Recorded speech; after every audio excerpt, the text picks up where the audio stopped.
Добрый вечер. В эфире Абхазского телевидения еженедельная программа «Суть дела». Для реализации поручений президента, озвученных им в ежегодном послании парламенту, Минздрав Республики до 1 июня этого года должен был разработать проект закона о медицинском страховании и меры по модернизации системы здравоохранения. Что сделано к этому времени и вообще о проблемах в сфере медицины республики мы поговорим сегодня с министром здравоохранения Анзором Говым. Анзор Назрунович, добрый вечер, рады вас видеть. Прежде чем мы начнем нашу беседу, я хотела бы, чтобы мы вспомнили с вами, что конкретно говорил президент, выступая с ежегодным посланием в парламенте. Давайте посмотрим отрывок.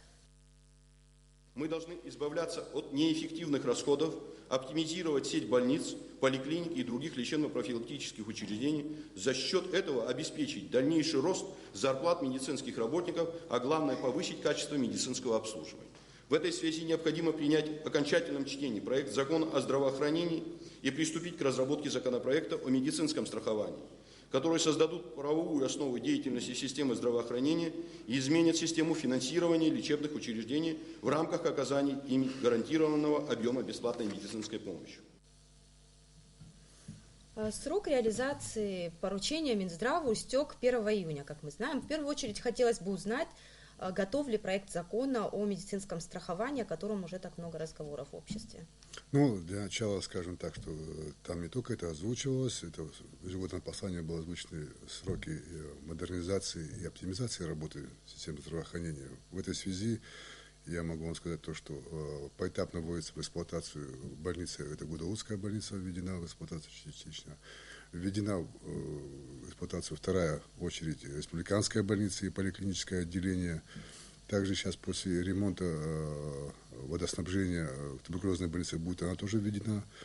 Все целевые программы, которые были намечены в программе здравоохранения, это по поводу программы по лечению больных сахарным диабетом, туберкулезом, кардиологическим заболеваниям, они тоже реализуются. Также обучение наших специалистов за пределами Абхазии, Российской Федерации, вузовое и поствузовое, постдипломное образование, тоже они реализуются, все эти программы. То, что лечение наших граждан за пределами Абхазии, лечение целевое по линии высокотехнологической медицинской помощи, тоже они реализуются. То есть все эти программы они идут. Дело в том, что закон о здравоохранении, о котором говорил президент, он принят в окончательном чтении, он же принят, да. То, что я знаю, что есть, я понимаю ваш вопрос, и то, что есть недоработки нашей стороны, то, что не потому, что мы не хотим, но некоторые законные акты, это нормативные базы, мы еще не можем, не успеваем разработать, это из-за того, что у нас нет ни кадрового потенциала, ни специалистов в этой области, но из-за этого это не смягчает нашу ответственность, мы над этим работаем. Разговор о медицинском страховании, значит, вопрос, в общем-то, очень сложный сам по себе. То есть после принятия вот этого закона о здравоохранении он должен быть тесно увязан с ним. Сейчас мы пригласили специалистов, в этой области должны быть специалисты, которые работают, увязывая в нашей реалии. Точная копия российского законодательства, она к нам вряд ли подойдет. Да. Поэтому мы приглашаем сюда специалистов, которые приезжают к нам, и мы с ними идем тесно до контакта, чтобы разработать правильную систему, которая применима к нашим условиям. То, что он говорил о роли поликлиник, стационаров и всего остального, мы сейчас именно этим и занимаемся для того, чтобы трехуровневую систему здравоохранения превратить в жизнь. То есть это ФАПы, поликлиники и стационар. Вот над этим именно вот сейчас Минздрав работает. Это что такое, вот, чтобы поделиться? Фельдшерско-акушерские пункты в селах. Усилить их роль. Да, вот в Восточной Абхазии сейчас это как раз реализуется, эти проекты, ремонтируются помещения, и специалисты туда направляются для того, чтобы усилить роль именно этих пунктов, фельдшерско-акушерских пунктов. Я думаю, что в целях этой реализации она будет выполнена. Ну а когда вообще вот вы планируете проект подготовить, закон о медицинском страховании? Я думаю, что он в этом году должен принять. Понимаете, в чем дело? Вот если тут же дело не только в законе и финансировании его. Я вам скажу, что вот за прошлый год, по итогам прошлого года мы анализ сделали, у нас пролечилось около 27 тысяч в стационарах. Если расчеты делать в области, именно финансовой области, то это расчет надо брать, что 9 дней койко-день, да, среднее пребывание, и где-то 40 тысяч на одного больного уходит. Это почти миллиард. И 514 тысяч обращений в поликлинику. В среднем где-то 1,5-2 тысячи на одного пациента. Вот выходит где-то около 2 миллиардов рублей. Если идти по системе обязательного медицинского страхования, так как у нас сейчас собираемость налогов в области фонда медицинского страхования низкая, всего 27 миллионов с копейками, которые тратятся на целевые программы родовспоможения и онкологии, то говорить о полноценном работе этого закона будет преждевременно. Поэтому мы сейчас вот консультируемся со специалистами, которые, я надеюсь, нам помогут, чтобы реализовать этот законопроект, чтобы он работал в полном объеме.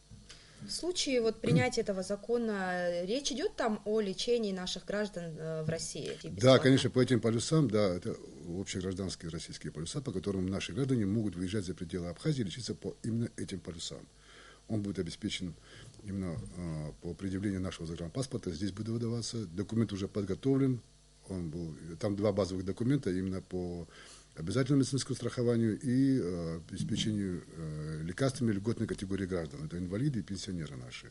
Эти 2 проекта подготовлены. Я думаю, что в этом году будут подписаны и реализованы. А значит ли это, что в любом субъекте, в любой больнице им будут оказаны? Да, в любой больнице Российской Федерации они могут получить полный объем медицинской помощи, который предусмотрен этим полисом. Проблем в системе здравоохранения хватает, о необходимости модернизации ее говорил и президент. Что подразумевается вообще под этой модернизацией, какие конкретно меры предпринимаются? То, что я говорил, частично сказал, да, вот этого системы. Еще второе, то, что мы в рамках комплексного плана оснащаем больницы современным медицинским оборудованием. То есть мы выбираем, знаете, все хотят, конечно, очень хорошее и дорогое, но те деньги, которые были выделены 3 года назад на эту программу, они не прошли индексацию. Поэтому мы ориентируемся из тех цен. Поэтому мы покупаем оборудование, которое по функционалу и своему значению обеспечивали нам полную медицинскую диагностику и лечение. Вот сейчас мы обеспечили все больницы рентгеновским оборудованием, флюорографами. Сейчас поступили операционные столы. Вот сейчас в конце месяца мы ждем большую партию оборудования в плане, это и операционные стойки для малоинвазивной хирургии, да, и мы ждем еще операционные лампы, наркозные аппараты. Сейчас поэтапно мы до конца года оснастим все больницы необходимым медицинским оборудованием, и мы запустим их в полном объеме. В качестве этого еще мы также при завозе этого оборудования наши специалисты приезжают и обучают наших на месте здесь, как пользоваться этим оборудованием. Это самое главное. То есть все это без специалистов будет просто груда железа. Но у нас есть кадры, которые осваивают быстро это все. Вообще были разговоры о том, чтобы укрупнить больницы, создать на базе республиканской одну крупную больницу с более качественным обслуживанием, а в районах амбулаторные пункты. Да. Как вы считаете, вот стоит, может быть, как вы к этой идее относитесь? Не стоит тратить на дорогостоящий ремонт деньги вот в районных больницах? Больница нужна, потому что экстренная помощь должна оказываться на местах, экстренная вся помощь. В плане республиканской больницы, конечно, она должна быть оснащена по высшему разряду, и она должна быть многофункциональная. Она и есть у нас многофункциональная. Сейчас у нас в планах, вот сейчас мы как раз обсуждаем вопрос о том, чтобы у нас большинство больных выезжает с патологией сердечно-сосудистой патологии. Поэтому мы сейчас обсуждаем вопрос с Российской Федерацией о создании там центра, кардиоцентра большого, где будет и коронарография, и стентирование. Да? Все остальные службы, которые работают в республиканской больнице, это и урология, и гинекология, и хирургия. То есть все эти, она в одном комплексе. Районные больницы, они должны быть оснащены тоже достаточно хорошо для того, чтобы оказывать необходимую медицинскую помощь экстренную для районов. А вот такое плановое все, оно, конечно, было бы целесообразно иметь вот такие сложные случаи в республиканской больнице. Она для этого подготовлена к этому. Возможно, да, в будущем, что вторая городская больница и будут объединены с республиканской, да, раз вы говорите кардиологическое отделение? Нет, здесь это разные. Есть кардиология, она терапевтического профиля, и есть хирургия, кардиохирургия. Это вопросы кардиохирургии, здесь это в другой плоскости лежит вопрос. Поэтому, если не вопрос единая кардиологическая служба, есть постоперационное лечение таких больных, есть и те, которым не показано оперативное лечение в области коронарографии и стентирования. Отдельно хотелось бы поговорить о работе скорой помощи, потому что вот лето и нагрузка на неотложку увеличивается, при том, что количество отдыхающих, которые приедут к нам этим летом, мы рассчитываем на это увеличится. Давайте посмотрим сюжет о том, как работает скорая помощь в столице. Скорая помощь слушает. Говорите адрес.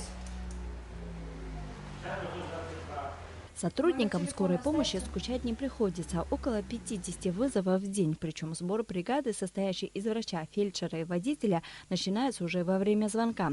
И у них есть всего несколько минут, чтобы добраться до места назначения и оказать неотложенную помощь. Порой речь идет о спасении жизни. Мы сталкиваемся с проблемами, что мы, когда приезжаем на вызова, мы не знаем, какая квартира. Квартиры не написаны на дверях у жителей. Мы ищем, бегаем, ищем адрес, но не можем никак найти и ждем, когда они нам выглянут. Бывает, что не выглядывают. На сей раз звонившие в скорую помощь внятно объяснили свой адрес, и всего 5 минут потребовалось врачам, чтобы добраться до пострадавшего. К счастью, случай оказался не очень сложным. И вообще они очень быстро приезжают. У меня недавно давление было высокое. И вот они долго со мной сидели, пока не убедились, что со мной все в порядке. Но иногда речь идет о тяжелых приступах, когда реагировать нужно немедленно. При этом часто медики жалуются на то, что люди, обращающиеся за помощью, неправильно указывают свой адрес. Вот тогда на поиски больного уходит бесценное время. Кроме того, местные автолюбители не привыкли уступать дорогу по требованию кареты скорой помощи. Трудности есть и были всегда, и наверняка и будут, но унывать нельзя, надо работать, надо сорганизовываться. И слава Богу, здесь вот коллектив скорой помощи. Самым главным фактором, что является, человек должен быть гуманным. Человек, который с какой-то корыстью или с чем-то вот другим каким-то мнением, который приходит на такую работу, он никак не справляется с такой работой. Это уже не раз доказано, и это четко видно. В настоящее время в скорой помощи ощущается нехватка молодых специалистов, костяк неотложки довоенные сотрудники. Регулярно в столице работают 3 бригады скорой помощи. При этом при проведении спортивных мероприятий одна бригада должна дежурить на месте проведения состязаний. Вот тогда работы становится заметно больше. Ну, пример станции Сухумской скорой помощи, можно сказать, наиболее удачный по республике. А вот в районах ситуация, насколько мы знаем, намного хуже. А особенно жалуются жители сел. Говорят о том, что до скорой не дозвонишься и крайне редко приезжают на вызовы вот, для жителей сел. Как вы можете это прокомментировать? Вообще что-то делается, чтобы улучшить эту ситуацию? Ну вот то, о чем мы говорили сейчас, вот именно роль фельдшерско-акушерских пунктов усилить. То есть это говорится о том, чтобы их и оборудованием оснастить, и специалистами, и дать им хотя бы машины для того, чтобы они быстро могли доехать до больного. Тогда будет, да. А так в районах, конечно, 1-2 скорые помощи всего. Для того, чтобы доехать до отдаленного села, конечно, не хватает. Здесь идет вопрос только о том, чтобы докупить эти машины и оснастить их, и специалистами докомплектовать. Но это будет как раз в помощь в том, чтобы если будет работать в полном объеме фельдшерско-акушерские пункты. Конечно, сложности есть в этом плане. В городе всего, когда работает 3 скорые помощи, это 2 в городе, 1 на новом районе. При таком потоке отдыхающих в прошлом году мы справились. Действительно, наша скорая помощь, она отработала прошлый год. Ну, при такой сложной ситуации они отработали хорошо, я скажу честно. Не хватает врачей. Работа сложная работа. А что делать вот с теми студентами, которые учатся по целевому направлению, государство за них платит? Нельзя ли как-то вот обязать их хотя бы какой-то период проработать в районах, вот в скорой помощи, например, куда не очень хотят идти? Вы знаете, в этом плане у нас сейчас заключены 3-сторонние договора с лечебным учреждением, с этим учреждением, которые обучаются, Минздравом и самим абитуриентом, которым он обязуется при возвращении ехать на работу туда, куда направляет его Минздрав. Ну, знаете, давайте так говорить, мы же знаем, где мы живем, и все вопросы, все хотят работать в столице и пытаются вопросы решить, как это говорят, ауа-юа, кентежмара. Но, знаете, мы настаиваем на то, чтобы они все-таки, знаете, территория Абхазии это от Псоу до Ингура. И там, где нужны эти врачи, они должны туда ехать работать. То есть они должны отработать положенное время. Вот этот вот закон сейчас мы разрабатываем, то, чтобы это было в обязательном порядке при возвращении сюда, они ехали по направлению туда, куда он должен поехать. И отработать положенное время, там, 3 года там, или 5 лет в то учреждение, куда направить его Минздрав. Вот это сейчас как раз таки разрабатывается все это. Я думаю, что это вот в этом году мы эту проблему решим. Потому что государство платит за них, и они обязаны отработать этому государству положенное время. Мы провели небольшой опрос среди населения и попытались выяснить их мнение о качестве медицинского обслуживания в республике. Давайте сейчас посмотрим, что думают наши жители. Давайте. Ну, лекарства получше.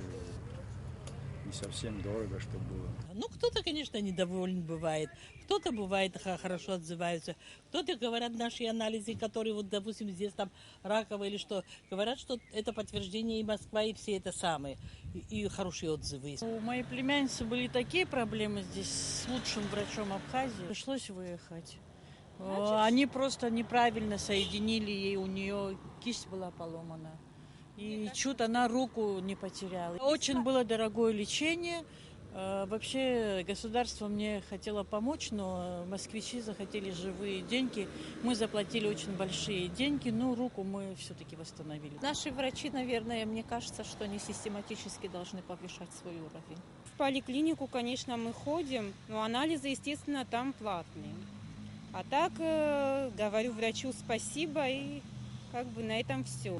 У вас проблемы возникали вот с врачами? Неправильные диагнозы или что-то такое? Было у меня такое, ребенку моему было вот Лизочке 2 годика, а он у меня совсем маленький был. И я, естественно, не знала, что с ребенком. Всех врачей здесь обошла, кого могла, и зубного, и детских врачей. И пришлось в Сочи вывозить. А оказался у ребенка стоматит. Сейчас все почти выросло в 2 раза. По сравнению, вот доллар вырос, я не знаю, уже, может, он упал, а цены, например, в некоторых поликлиниках, вот я сдавала, не помню, на общий анализ было 150, сейчас 300 рублей. Анализы я сдавала, вот во 2-й больнице скажу. Да, это было в прошлом году или в позапрошлом. Анализы, да, мне, значит, показало, что у меня, РОИ вот этот, да, 30 чем-то, мне ничего не делали, через 2 дня сдали мне анализ, у меня было 8. Я еще сказала, а как можно вообще на основании этих анализов, допустим, если лаборатория делает, лечить людей? Это надо все, наверное, проверять, я не знаю. Я считаю, что здесь есть проблема. Как мы видим, мнения расходятся. Есть довольные, есть те, кто не очень. Так всегда было. Да, это нормальное явление, наверное. Мне бы хотелось поговорить вот о проблемах, которые озвучили наши граждане. Они затрагивают множество проблем. Одна из них – это дорогостоящие анализы и обследования, которые не по карману бюджетникам порой получается, что и не только в частных лабораториях эти анализы бывают платные. Мы ведь понимаем, что здоровье нации – это первостепенная задача, да, государства. Что сделать, чтобы обследование и анализы были более доступными для наших жителей? Я вам скажу, что сейчас в этом плане как раз таки идет разработка нормативных актов.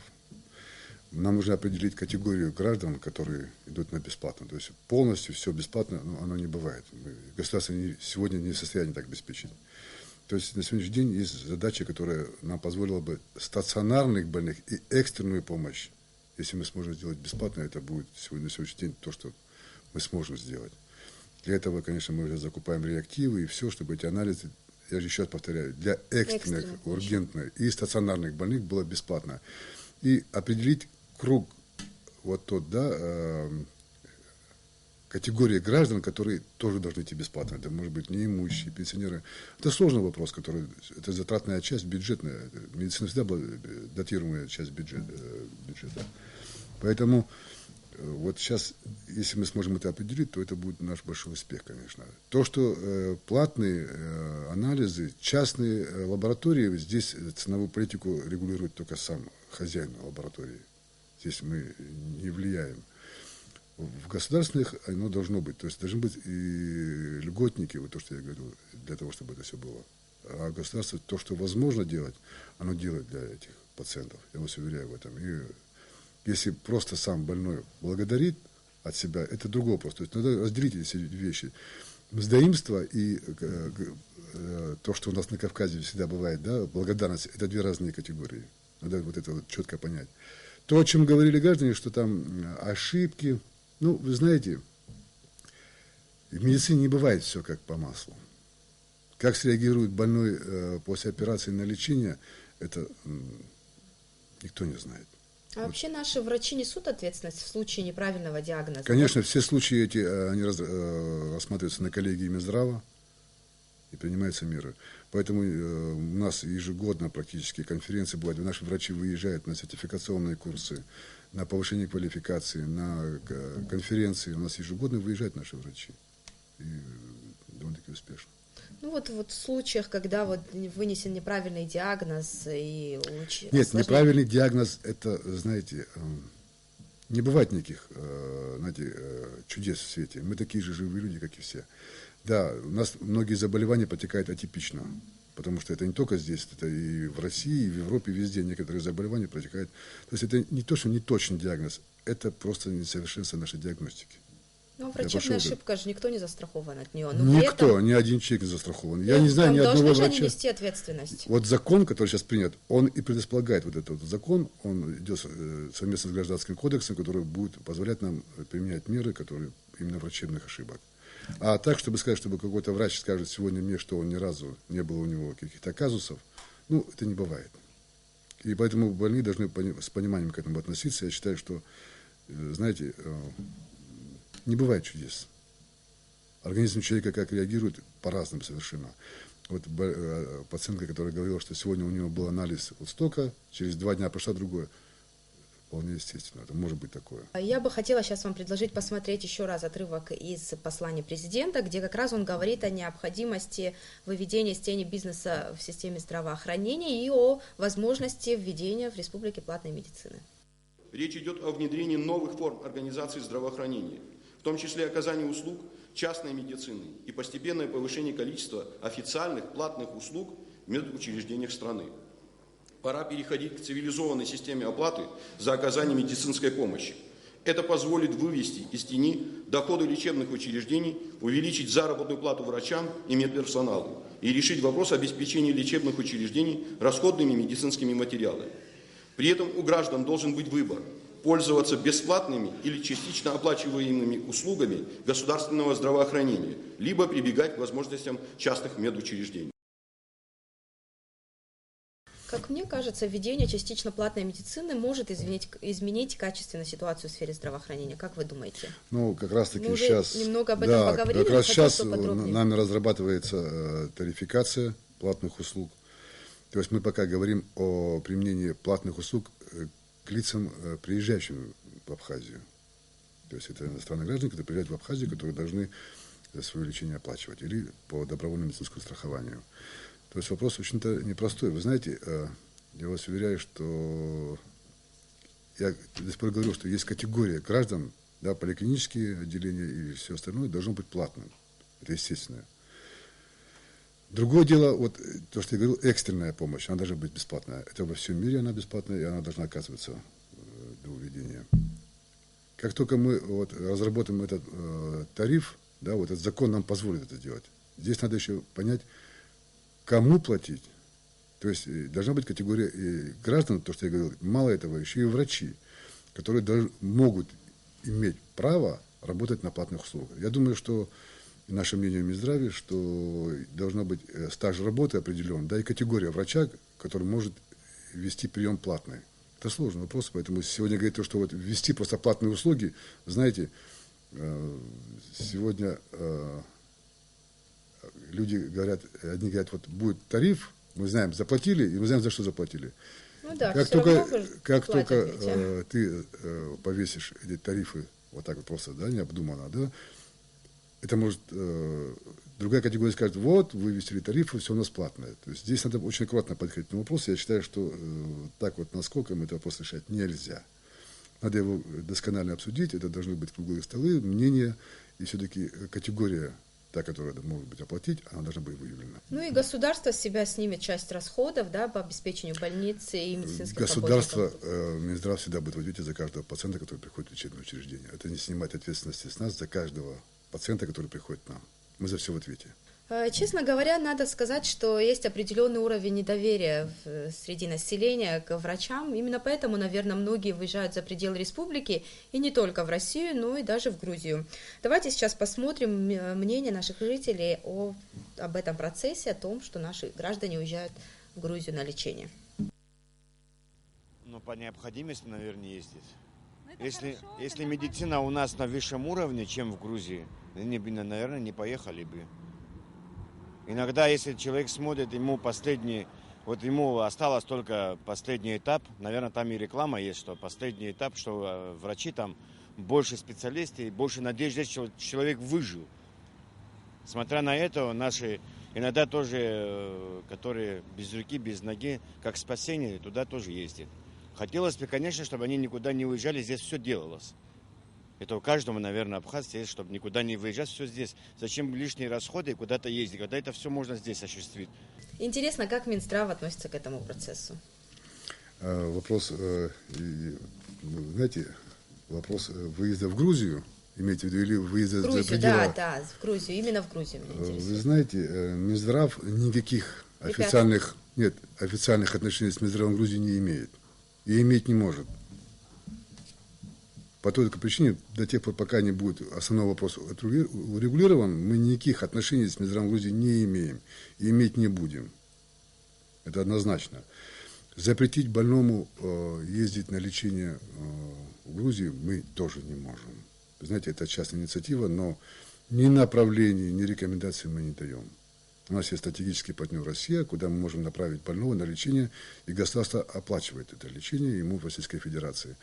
То, что больной ездит в Грузию, вы знаете, я вам скажу, я езжу много по Северному Кавказу и все.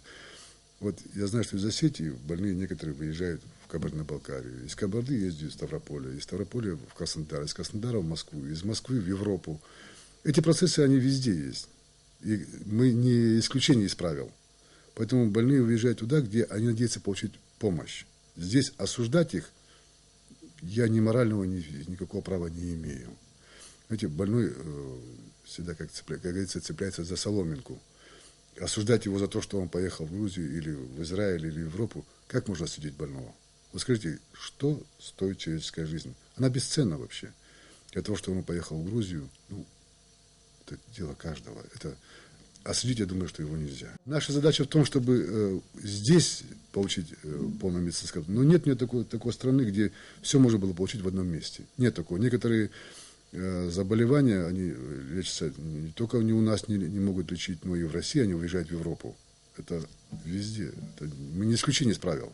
А вот что касается России, ежегодно государство наше выделяет квоты на лечение больных в Российской Федерации. О каком лечении идет речь и вообще какие суммы выделяются для этого? Значит, это основные заболевания, это патология сердечно-сосудистой системы, это патология в области офтальмологии, ортопедии, травматологии. Слава богу, вот у нас уже год как работает здесь эндопротезирование, наши ребята Бакир и Ламба, они уже эндопротезированы у нас на месте здесь делается.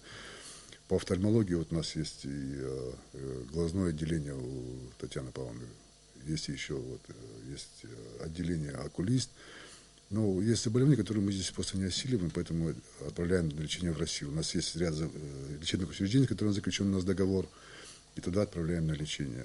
Ежегодно Абхазия тратит где-то в пределах 50-70 миллионов рублей на лечение наших граждан за пределами Абхазии. Гарантированно оплачиваемое им лечение. Но я думаю, что эта сумма, она не хватает, естественно, поэтому президент всегда идет навстречу своим гражданам и выделяет дополнительные еще средства из своего бюджета. А, кстати, нецелесообразно ли эти деньги тратить на модернизацию системы здравоохранения?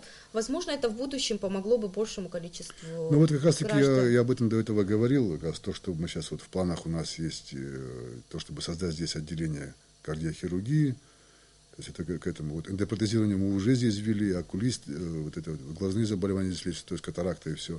То есть поэтапно, за один год все сделать это просто невозможно. Для того, чтобы это все сделать, нужно время. Медицина – это такая отрасль, к которой надо подходить осторожно и взвешенно. Это нужно где-то 5-7 лет, чтобы это все претворить в жизнь, то, что задумано сегодня главой республики. И это все поэтапно, то есть степ-бай-степ.